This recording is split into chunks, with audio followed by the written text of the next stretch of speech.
Senior hero Nandamuri Balakrishna ఈ మధ్యనే తన బ్లాక్ బస్టర్ సినిమా ఆదిత్య 369 కి సీక్వెల్ అయిన ఆదిత్య 999 గురించి అధికారికంగా ప్రకటించారు.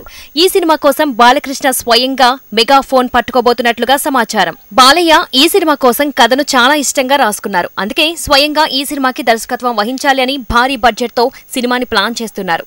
ఆదిత్య 999 తెలుగు సినిమా చరిత్రలో ఎప్పటికీ నిలిచిపోయేలాగా ఉండాలని బాలకృష్ణ ప్లాన్. అందుకు తగ్గట్లుగానే ప్రీ ప్రొడక్షన్ పనులను కొనసాగిస్తోంది చిన్న బృందం. ఇక టైం ట్రావెల్ కాన్సెప్ట్ తో రాబోతున్న సినిమా కాబట్టి నేటి జనరేషన్ కు నచ్చేలాగా అత్యాధునిక పరిజ్ఞానాన్ని వాడాలని చిత్ర బృందం ప్లాన్ చేస్తోంది. మరి ఈ సినిమాని ఎవరు నిర్మించనున్నారు అనేది ఇప్పుడు చర్చనీయాంశంగా మారింది. ఆదిత్య 369 సినిమాని శ్రీదేవి మూవీస్ పతాకంపై శివలెంక కృష్ణప్రసాద్ ప్రతిష్టాత్మకంగా నిర్మించారు.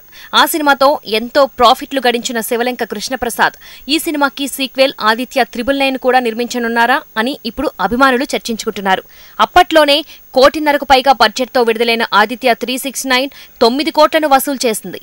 ఆ సినిమా సీక్వెల్ రైట్స్ ను బాలకృష్ణ సొంతం చేసుకున్నారు.